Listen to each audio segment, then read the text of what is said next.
Dionisio Reyes queda con nosotros. Queridos amados hermanos, que Dios me les bendiga grandemente. Es un gozo volver a verlos y verlos perseverando a pesar de las circunstancias difíciles que se viven hoy en día. Somos cristianos y los cristianos vivimos en bendición, en victoria, pero no somos inmunes a los desafíos y a las hostilidades de este tiempo y de este mundo, ¿verdad? Nos toca enfrentar muchas veces desafíos muy fuertes, pruebas, tribulaciones, como todos los cristianos a lo largo de la historia del cristianismo. Y precisamente nosotros estamos enseñando a la iglesia hace ya un buen tiempo de cómo de algo precioso, algo sobrenatural, algo maravilloso que los cristianos tienen y pueden modelar en sus vidas aún en medio de la aflicción y las situaciones difíciles, y es el gozo de Dios, el gozo sobrenatural, ese gozo, esa paz interna, esa satisfacción, esa esperanza que tenemos los creyentes que hemos sido, hermanos, bendecidos con la vida eterna, con el perdón de nuestros pecados y con la presencia del Espíritu de Dios en nuestras vidas.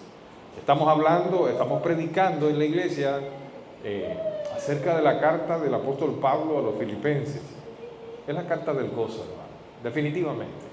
Aunque la carta tiene varios propósitos, yo creo que esta es una de las motivaciones o de los intentos más específicos de la carta, provocar gozo. No solo en los filipenses hace 2000 años atrás, sino en nosotros también y en todos los creyentes a lo largo de toda la historia. Yo quiero invitarles que vayan nuevamente a Filipenses, a ese capítulo 4 que tanto hemos ya predicado, pero como yo sé que hay personas acá que probablemente no estuvieron el domingo o probablemente no han estado en los diferentes sermones, siempre vamos a dar una breve síntesis de lo que estamos hablando para que usted se pueda ubicar de qué trata, de qué el pastor, o de qué, no el pastor, de qué Dios nos está hablando a la iglesia por medio de esta palabra. Dice Filipenses capítulo 4, versículo del 4 al 7. Estos 4 versículos nada más. Regocijaos en el Señor siempre. Otra vez digo, regocijaos. Vuestra gentileza sea conocida de todos los hombres, el Señor está cerca. Hoy vamos a predicar de ese versículo 5, pero vamos a leerlo hasta el 7. Por nada estéis afanados, sino sean conocidas vuestras peticiones delante de Dios, en toda oración y ruego con acción de gracia. Y la paz de Dios, que sobrepasa todo entendimiento, guardará vuestros corazones y vuestros pensamientos en Cristo Jesús. Hagamos una oración, hermanos, para que Dios nos ayude y podamos exponer esta palabra con pasión y con poder, y para que usted también sea edificado por esta palabra. Señor, mi Dios, Padre eterno, Dios glorioso, te damos gracias en esta hora, Señor, bendecimos tu nombre y nos gozamos de estar ante ti, Señor, de estar expuestos a tu palabra, ya sea a través de la oración, del canto, de la lectura. Oh Dios, qué bueno que nos dejaste tu inefable palabra, tu inerrante palabra, tu palabra inspirada que es la fuente de todo nuestro gozo, de la fuente de toda verdad y la fuente, Señor, de toda sabiduría. Gracias porque en esta noche estamos aquí reunidos, Dios, para también clamar a ti, porque tenemos entrada libre a tu presencia, gracias a la obra de nuestro Salvador Jesucristo. Ayúdanos, Dios, y que en este tiempo donde tu palabra va a ser expuesta, nuestros corazones sean, oh Señor, impactados por tu verdad, nuestras mentes sean retransformadas y podamos, Señor, adquirir nuevas convicciones que nos ayuden a vivir una vida que te agrade, una vida que sea deleitosa delante de ti, Señor. En el nombre de Jesús te ruego que uses mi humanidad, Señor, para hablar a tu pueblo esta noche. En el nombre de Cristo te lo pido. Amén. Hermanos, este pedacito de la carta es uno de los que a mí más me gusta de la carta del apóstol Pablo a los creyentes que estaban en Filipo. Creo que es uno de los que más he predicado en mi vida, pero me gusta muchísimo hablar de esto, aunque predicarlo es más fácil que vivirlo, porque el desafío aquí es inmenso. Hay una orden, hay una exhortación. El Señor nos manda a regocijarnos siempre. Y regocijo de que se habla aquí es ese gozo cristiano, esa felicidad y bienaventuranza en el corazón de aquellos hermanos que entienden que han sido rescatados del infierno, aquellos que por medio de la fe en Jesucristo han recibido perdón de pecados y vida eterna y que ahora aguardan la ciertísima y gloriosa segunda venida de nuestro Salvador. La porción de la Escritura que estamos hablando, hermano, bueno, toda esta carta se escribió, es una de las cartas que se conoce como carta del apóstol Pablo del cautiverio. Es una carta que se escribió desde una cárcel, especialmente dirigida a cristianos que estaban en esta zona de la Europa antigua, que se llamaba Filipos, y en el segundo viaje misionero de los varios que hizo el apóstol Pablo, y podemos ver, hermanos amados, un poco de referencia en otro libro, que es el libro de los Hechos, que nos ayuda a conectar y entender bien cómo se formó esa iglesia ahí en Filipo, quiénes eran los hermanos que estaban allí y cómo ellos se congregaban en las casas. ¿Se acuerdan de Lidia? Aquella señora que se dedicaba a teñir telas de púrpura. ¿Y qué otro personaje importante se habla allí en el libro de los Hechos que tiene que ver con la iglesia allí en Filipo? Precisamente uno que cuidaba a Pablo en la cárcel, y a Silas. ¿Se acuerdan del carcelero de Filipos? Bueno, de ahí de Filipos, este hombre fue uno de los que se convirtió, y muy probablemente la iglesia haya comenzado en la casa de esta persona, ya bien de Lidia, que era una mujer que tenía recursos, o precisamente del carcelero. La carta como tal tiene varios propósitos. Cuando usted empieza a leer esa carta a los filipenses, usted se da cuenta que Pablo habla allí de su gratitud hacia los filipenses por el cuidado que ellos habían tenido en enviar ofrendas para la causa de Cristo, para la iglesia. También Pablo quería informarles a ellos acerca de cómo estaba el evangelio en Roma, cómo estaba prosperando, o las circunstancias que estaban ocurriendo en Roma. Y también, hermanos amados, la carta tiene un propósito de exhortar a los creyentes a que estén unidos, precisamente, hermanos, en ese gozo que da la nueva vida en Cristo.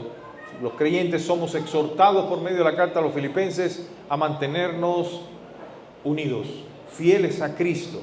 Y también, bueno, el apóstol ahí con esta carta advirtió de los falsos maestros que atentaban contra la doctrina, la enseñanza del Evangelio. Nuestro pasaje está inmediatamente después que el apóstol da instrucciones a dos hermanas de la iglesia que estaban en un desacuerdo. Parece, hermano, que esto ha sido de todos los tiempos, ¿verdad? A veces nosotros nos escandalizamos o nos herimos y decimos, ¿cómo es posible que en la iglesia? Hay personas hasta que se van de las iglesias porque un día se dan cuenta de que dentro de la iglesia los que estamos ahí también tenemos luchas y tenemos debilidades, y que a veces incluso podemos llegar a ofendernos, no porque nuestro interés sea pecar o nuestro interés sea ofender a alguien, pero recordemos, hermanos, que somos cristianos, somos santos porque Dios nos ha apartado para su gloria, pero aún no hemos sido plenamente glorificados como lo seremos en la eternidad del cielo. Todavía nosotros batallamos con un cuerpo, con un rudimento, todavía hay corrupción en nuestras vidas. Todavía luchamos, hermanos, con un viejo hombre al cual mortificamos día a día por medio de la obediencia a Dios, a su palabra y la gracia que Dios nos otorga, pero a veces se nos sale el barro por ahí, ¿verdad? Somos vasijas de barro, ¿verdad? Y a veces se nos sale el barro. La diferencia entre nosotros y los no creyentes es que nosotros no buscamos pecar intencionalmente. El cristiano verdadero se esfuerza, querido hermano, por hacer lo correcto, por hacer la voluntad del Señor. Pero a veces nos herimos, y para nadie es un secreto que a veces nos hemos herido en la iglesia. En la iglesia de Filipo habían dos personas que se habían herido, y dice la palabra del Señor que eran mujeres fieles, que habían combatido junto a Pablo en la obra del ministerio. Eran mujeres servidoras. Yo me acuerdo hace mucho tiempo, hace como 6 o 7 años, cuando yo llegué a esta iglesia, los primeros días, yo tuve que promediar, hermano, con un desacuerdo que ocurrió entre dos hermanas que estaban sirviendo en la cocina. Y se enojaron muchísimo, ¿verdad? Pero es maravilloso cómo al cabo del rato que hablamos y todo, ellos se perdonaron y en Cristo Jesús limaron asperezas y siguieron adelante y hoy siguen perseverando aquí en esta iglesia. Y hablo así porque ninguna de las dos está aquí esta noche. Porque tal vez si llegan a estar aquí esta noche y dicen, eso fui yo, ¿de acuerdo? Pero no se preocupe, que no se va a enterar quiénes fueron. Pero yo estoy seguro que todos ustedes han tenido una experiencia de ese tipo en la iglesia. A veces la han tenido entre los hermanos, a veces se molestaron porque el pastor los exhortó, los corrigió de alguna manera, o porque el pastor falló. No debe el pastor fallar, pero los pastores fallan también, ¿verdad? Y de repente, el pastor no debió haberme dicho de esto delante de las personas, o no sé, o me regañó injustamente. A veces pasan esas cosas, ¿verdad? Pero la intención aquí de Dios por medio del apóstol Pablo es recordarle a estas personas que tenían diferencias dentro de la iglesia a que superaran eso, a que se gozaran. Pero también esta carta explica que eso no es posible si no estamos en Cristo. Hermanos, la única manera en que nosotros nos podemos perdonar, amar y mantenernos juntos es estando en Cristo. La vida de Cristo en nosotros, esa conexión que tenemos, esa singular unidad que tenemos con el Espíritu de Cristo, es lo que nos permite a nosotros, hermanos, podernos perdonar, incluso poner la otra mejilla cuando alguien nos golpea. Bueno, el pasaje como tal, hermanos amados, nos instruye a tener gozo en medio de las circunstancias difíciles. Aun cuando hemos tenido razones para molestarnos, aun cuando hemos tenido una circunstancia difícil, agresiva, que intenta robarnos la paz y robarnos el gozo. Y saben, hermanos, el gozo sobrenatural que Dios nos da es algo que el mundo, cuando lo ve en un creyente genuino, se sorprende. Y dice, ¿cómo es posible? Conozco esta persona que está pasando por una situación difícil económica. Conozco esta persona que está pasando por esta situación de salud difícil, pero veo en su rostro paz. No nos confundamos. El gozo no es andar con la sonrisa de oreja a oreja. Sí, hay momentos en que la alegría puede acompañar al gozo. Pero el gozo del que yo hablo, hermanos, es un gozo que puede aparecer incluso cuando estás sufriendo. Cuando estás pasando por una prueba que te quebranta. Ese gozo tiene que ver, hermanos, con una paz y una seguridad plena de que Dios tiene el control de todas las cosas. Ese es el gozo del que hablamos. Y cuando llegamos a nuestro pasaje, vemos, hermanos, particularmente ahí que el Señor nos da 3 exhortaciones muy precisas. Y me gusta, uno de los comentaristas que leía decía que estas son exhortaciones staccato. ¿Y eso qué es staccato? Los que son músicos saben lo que es staccato. Un staccato es como algo que viene de pronto, ¿verdad? Corto, brusco. Y estos son como exhortaciones que vienen en forma de ráfagas, ¿verdad? Bien cortitas, una atrás de la otra. Y nos da el Señor aquí 3 exhortaciones muy precisas. La primera, regocíjese, ¿verdad? La segunda, que nuestra bondad sea conocida delante de todos los hombres. Y la tercera, que por nada, por ninguna razón, estemos ansiosos. Que en lugar de eso, todas nuestras peticiones sean conocidas delante de Dios con todo ruego y acción de gracia. Y el resultado de eso, dice el Señor, la paz de Dios que supera todo entendimiento, guardará vuestros corazones en Cristo Jesús. El domingo pasado, hermanos, nosotros hablamos de esa primera exhortación.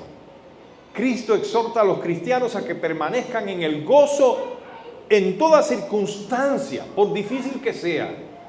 Y veíamos cómo el apóstol Pablo decía en 2 ocasiones, regocijaos, otra vez digo regocijaos, y ese otra vez os digo regocijaos. A mí me parece que estoy oyendo a Pablo en esas palabras. Es como alguien lleno de emoción. Imagínense la importancia que tiene esto dicho de alguien que está preso en una cárcel, de alguien que está pasando por una circunstancia tan cruel. Saben, hace años atrás yo fui a ver, cuando yo trabajaba en la clínica como médico, me acerqué a visitar a una señora que tenía cáncer y estaba postrada en una cama.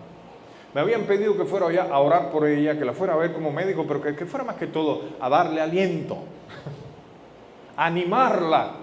Y allá yo orando iba preparado con muchos versículos bíblicos, con la intención de darle ánimo a aquella señora que estaba, hermano, en una situación de dolor, estaba en una situación de verdad, muy delicada.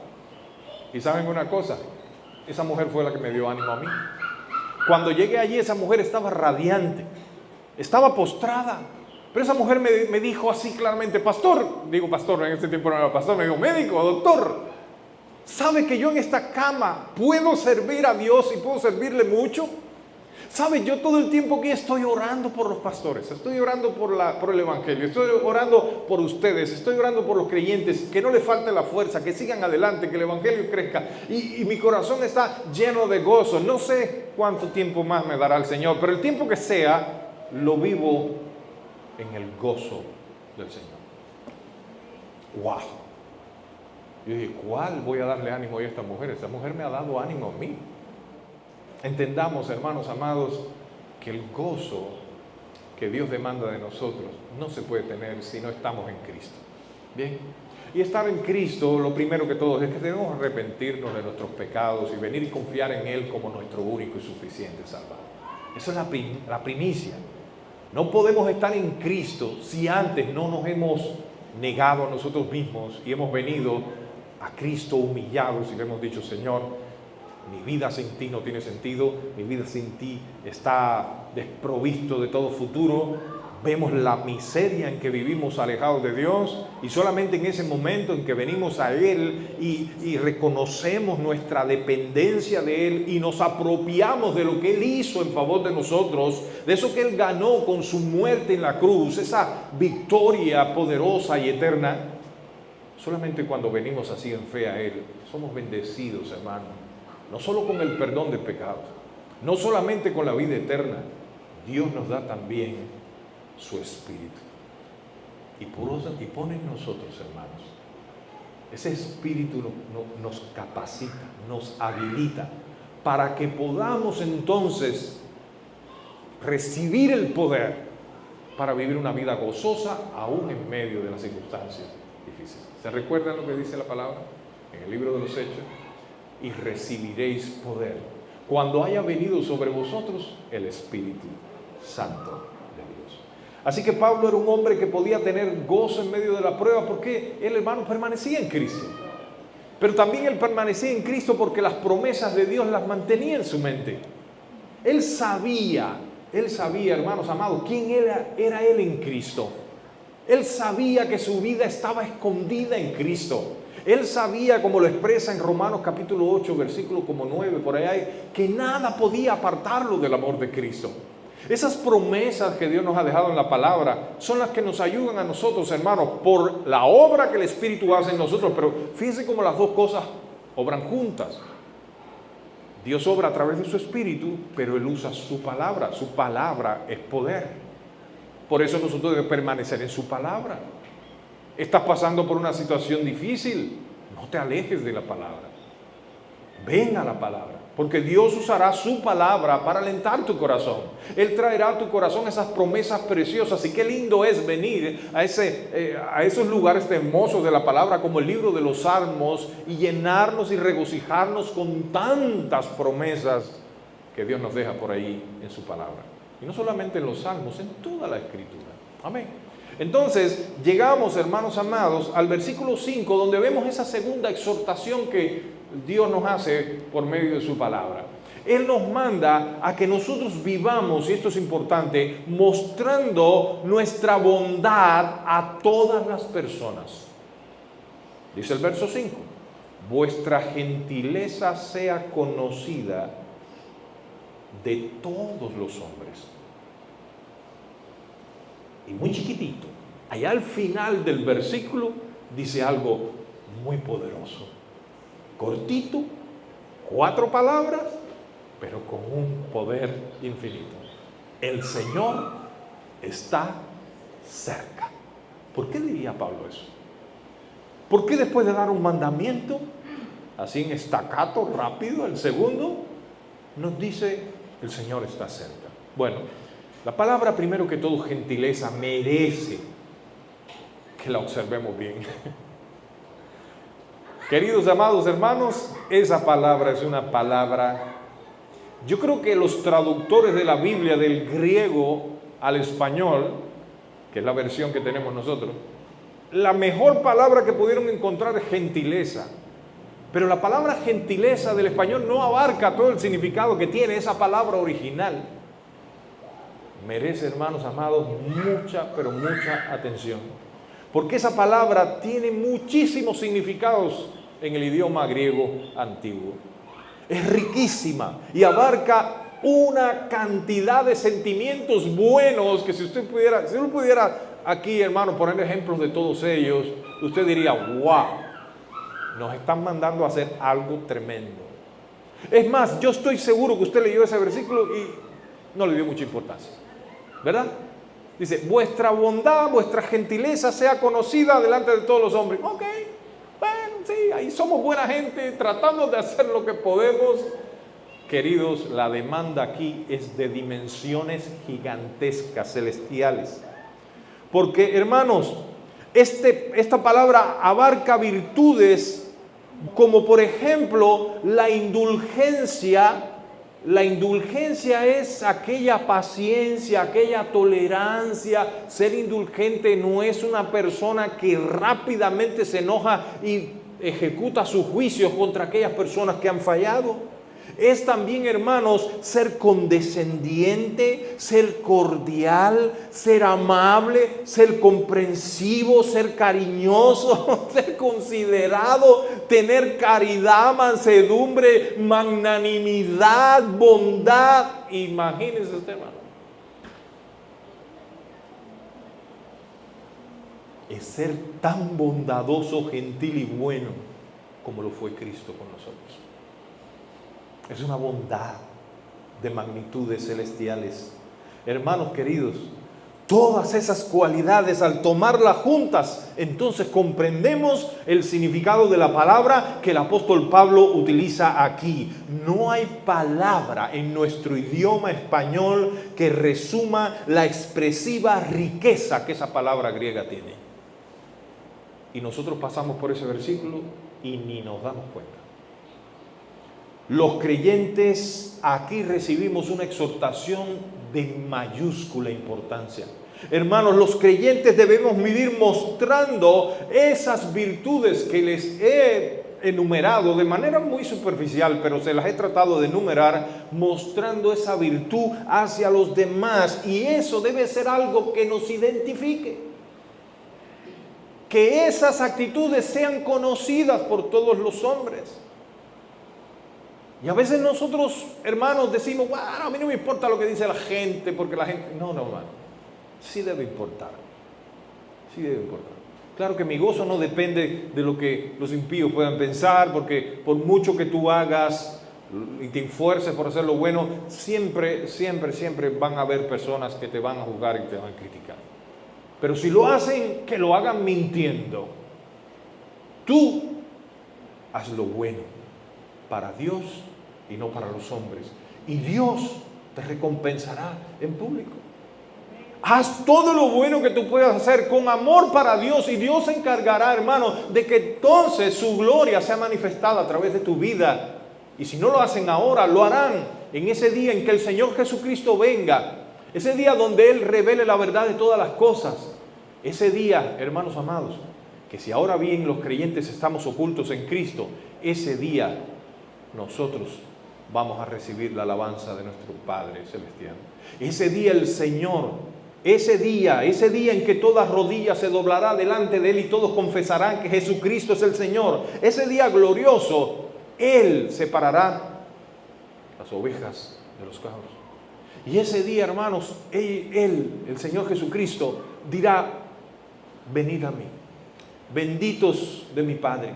Ese día, queridos hermanos, los que hoy somos menospreciados y rechazados, hoy que muchas veces nos dicen esos locos aleluyas que andan por ahí creyendo fantasías, ese día se darán cuenta que nuestra locura no era tal locura, sino que era la verdad absoluta Y ese día, hermanos, ese día nosotros recibiremos la alabanza de los labios mismos de nuestro Señor Jesucristo. Pero hoy debemos entender que los creyentes deben vivir mostrando esas virtudes de bondad hacia los demás, deben ser reflejadas, deben ser, hermanos, algo distintivo en la vida de todo creyente.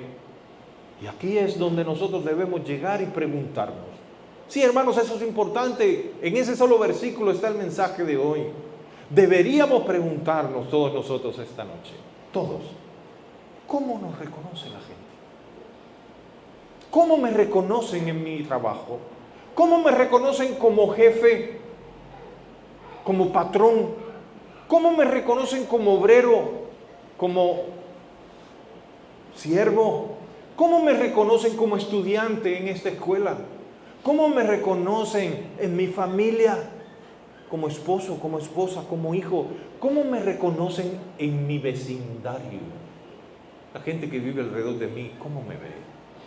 ¿Me ve como ese hombre gentil, dispuesto a servir en todo tiempo? Alegre y gozoso en medio incluso de las circunstancias difíciles. ¿Cómo nos reconoce la gente? ¿Nos considera personas amables o por el contrario, somos ese tipo de persona huraña, de mal carácter, indispuestos, que no quieren nunca brindar ayuda? ¿Cómo reaccionamos cuando alguien se acerca a nosotros porque necesita nuestro apoyo? ¿Le tendemos la mano o le negamos la ayuda? También considerando, hermanos amados, el contexto de este pasaje, es un llamado a la unidad gozosa entre nosotros. Debemos pensar, hermanos, cómo reaccionamos en nuestras iglesias cuando otros hermanos cometen un error o nos fallan o le fallan al Señor. ¿Somos de los que rápidamente sacamos la espada y hacemos juicio? ¿O somos de los que estamos dispuestos a ayudar, a restaurar? ¿Somos de los que traemos nuestro hombro para que el hermano caído se apoye y se pueda levantar? ¿O somos de los que empujamos para que se terminen de destartalar, ¿verdad? ¿Somos esos pacificadores? ¿Nos tomamos el tiempo para escuchar a las personas y ser tolerantes? ¿O inmediatamente nos enojamos y le quitamos a las personas el derecho o el favor del perdón o el derecho de explicar qué pasó? ¿Verdad que somos rápidos a veces para hacer juicios a la ligera? Y nos fallan y ya nosotros estamos crucificando a la persona. No puede ser así. Oye, ve, allá anda fulano hablando mal de ti. Algo pasó porque el hermano es mi hermano. Yo estoy seguro que hay un error. Vamos a escucharlo primero. Hermano, ¿qué pasó? Explícame. ¿Dónde estuvo el falla? ¿Dónde estuvo el error? Perdóname. ¿O somos personas cerradas con un corazón duro que negamos la bondad, la misericordia, la mansedumbre, la tolerancia, todas esas virtudes preciosas que aquí se nos mandan a emular? No, hermanos, esto no es una sugerencia. No, hermanos, esto no es un versículo para pasarlo por alto. Nos aprendemos Filipenses 4:13, ¿verdad? ¿Quién se lo sabe? A ver. Todo lo puedo en Cristo que me fortalece. Nos aprendamos el Salmo 23 de memoria. Nos aprendemos todos esos pasajes bíblicos que nos bendicen y nos ayudan. ¿Por qué no lo aprendemos de memoria? ¿Por qué ese versículo que nos exhorta, nos demanda, ni siquiera está en nuestra agenda? No, debe estar ahí. Porque de hecho, hermanos, esta es una de las 3 exhortaciones que Dios nos da por medio de su palabra para que podamos tener gozo en medio de las circunstancias difíciles. Porque cuando tú tienes un corazón así, cuando tú modeles un corazón así, y querido, tú eres un hijo de Dios, el amor de Dios ha derramado en tu corazón en abundancia, pero es necesario que permaneciendo en Cristo, nosotros obedezcamos al Señor, en su gracia nos esforcemos para que ese fruto, que es un fruto del Espíritu, se haga visible en nosotros. Y no hay mayor gozo que perdonar las ofensas. No hay mayor gozo que cerrarle la puerta al resentimiento. ¿Cómo pesa ese resentimiento? ¿Cómo pesa esa amargura? ¿Cómo, hermanos, la amargura y el resentimiento es un veneno que solo daña al que la lleva? Fulano está resentido con fulano y allá fulano ni cuenta se da. Él está gozándose en la iglesia, está alabando al Señor y el otro no viene a la iglesia porque está resentido. ¿Quién es el que está perdiendo? ¿Se acuerdan lo que yo les decía hace unos meses atrás? El que se resiente, pierde. Y el Señor nos dice en su palabra, mejor es soportar el agravio, el oprobio. Mejor es voltear la otra mejilla. Mejor es perdonar, mejor ir y reconciliarnos antes que el sol se ponga. Mejor es ser bondadoso, gentil y amoroso con todo el mundo, porque mejor es dar que recibir. Porque de verdad, queridos hermanos, eso es lo que refleja en nosotros el carácter del Espíritu de Dios que vive en nosotros. El carácter de Dios es bondadoso, Dios es amor. Pero si nosotros estamos cargados de amargura, no estamos reflejando a Cristo. Y si la gente no ve eso en nosotros, hermanos, nuestro testimonio va a ser débil. Y cuando prediquemos el Evangelio y la gente, hey, vení, que te voy a hablar de Cristo. Cristo transformó mi vida. Cristo quiere darte gozo, paz, felicidad. Cristo quiere darte vida eterna. Compadre, pero yo no veo eso en tu vida. Perdóname, pero tu manera de vivir hace tanto ruido que no me deja escuchar tus palabras. No es fácil. No, es imposible. Poder vivir esto solo es posible estando en Cristo, teniendo comunión con el Señor, buscando su presencia. Más adelante el apóstol Pablo dice, si hay algo digno, bondadoso, si hay algo de buen nombre, si hay algo, y empieza a describir virtudes de cómo debe ser el pensamiento del creyente. Hermano, en nuestra mente debe estar la palabra del Señor. Y así nosotros vamos a lograr, hermanos, que las relaciones en nuestra iglesia sean siempre cordiales, deleitosas, amorosas. Así el gozo, hermano, va a estar reflejándose en nuestros corazones. Yo no tengo deuda con Dios, pero tampoco tengo deuda con mis hermanos. Tampoco tengo amargura, resentimiento guardado en mi corazón. Y entonces eso se refleja en un carácter afable, gozoso. Entonces la gente va a decir, yo quiero tener lo que tiene este aleluya loco. Este aleluya que se le está cayendo la casa encima y ese hombre pasa todo el tiempo gozoso, en paz. Y hermano, usted tiene un carácter, yo tengo el mío. Tenemos un temperamento. Mi temperamento por regla general es serio. Hay gente que no me conoce y dice, uy, qué hombre más serio ese. Pero yo no estoy hablándote del temperamento. Estoy hablándote de la paz interior que tú puedas tener, hermano. Aun cuando las circunstancias que te rodean son adversas. Aun cuando te traicionan. Aun cuando te dan la espalda. Aun cuando se va la salud. Aun cuando los hijos se vuelven rebeldes. Aun cuando la economía parece que se quiebra. El Señor sigue siendo Dios. Y tú sigues siendo un hijo de Dios. Te despidieron de tu trabajo. Tú eres un cristiano desempleado, pero sigues siendo un hijo de Dios. A Dios no lo despide nadie. Y Él no te va a despedir a ti. Tú seguirás siendo su hijo. Y Él proveerá para todas tus necesidades, porque no hay... ¿Qué es lo que no hay? A ver.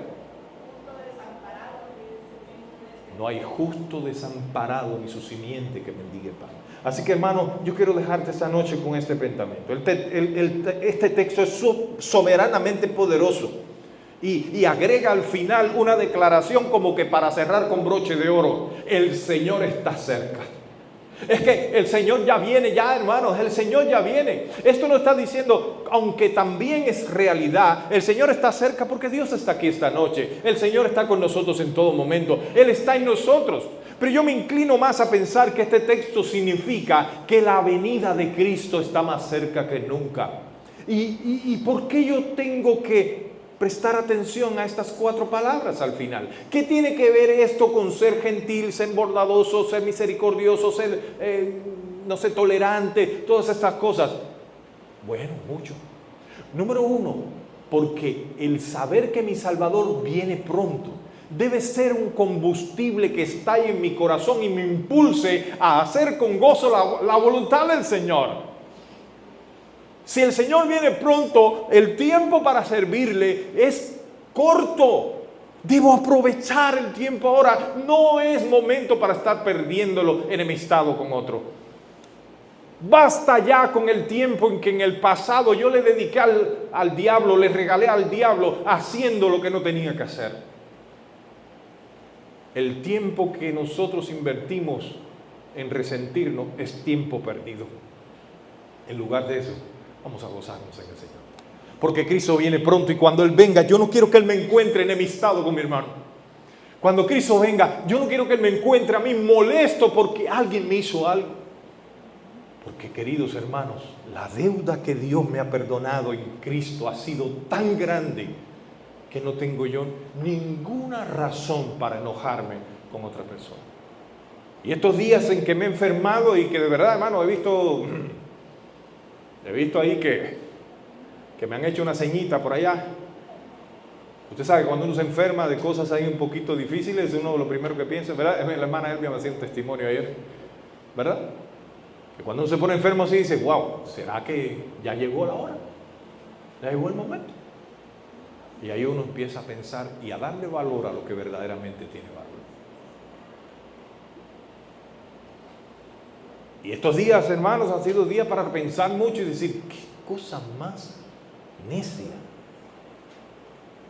Desperdiciar los días que me quedan de vida, sean muchos o pocos, enemistado, rencoroso, amargado, lleno de resentimiento. No. En lugar de eso, yo me voy a gozar.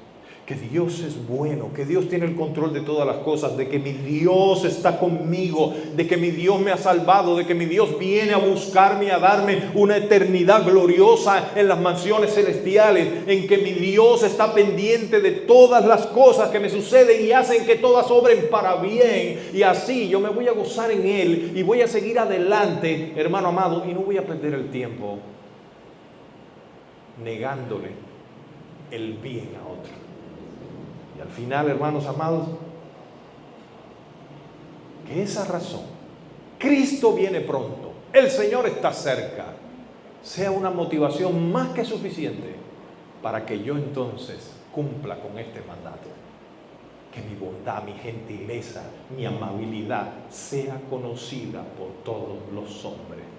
Que cuando pregunten en el barrio, ¿cómo es este varón aquí? Y ese hombre es el viciado. Ese hombre lo puede buscar a cualquier hora. Yo me complace tanto. Hace unos días llegó un vecino allá, vecino, nos levantó todos tempranito, estábamos durmiendo, el carro no le arrancaba y quería que yo le prestara el aparato ahí para arrancar el carro. Y tengo una cosa ahí que arranca el carro. Podía haber hecho dos cosas. Mira, vecino, estamos cansados, servimos anoche hasta las 12 de la noche en la iglesia, hicimos una vigilia, estoy cansado, venga más tarde. ¿Es eso lo que quiere el Señor? O que te levantes, y eso es un ejemplo superficial, personalmente, ¿verdad? Si tú sabes que tu hermano está en una necesidad y tú tienes el poder para ayudar a tu hermano, querido, el que tiene el poder para hacer el bien y no lo hace, se le cuenta como pecado. Si tú tienes el poder para ayudar a un hermano que está en necesidad y no lo haces, estás violando este mandamiento. En lugar de eso, ve para allá y dale lo que puedas darle y sirve y levántate y desvélete por hacer que otra persona se sienta bien. Y al final, hermano, si te agradecen o no te agradecen, no importa, porque no hay nada que tú hagas por amor para obedecer a Dios que no tenga del cielo su recompensa. Tarde o temprano cosecharás de Dios las bendiciones. Amén. Que Dios nos dé de su gracia, hermanos amados, para poder cumplir con este mandamiento. Y el tercer mandamiento, ahora se lo voy a predicar, no se preocupen, les dije que iba a ser corto. El tercer mandamiento lo vamos a predicar el domingo. Por nada estéis afanosos. Si usted quiere oírlo, hermano, venga el domingo, si Dios nos da vida, vamos a estar hablando de cómo directamente deshacernos de la ansiedad del corazón. Y ahí vamos a estar meditando el próximo domingo. Hoy Terminamos con esto, hermanos, con este mandato de que nuestra gentileza, bondad sea conocida delante de todos los hombres y el Señor está cerca. Queridos hermanos, que la gracia de Dios nos sostenga para que podamos vivir así, porque esto solamente es posible en Cristo.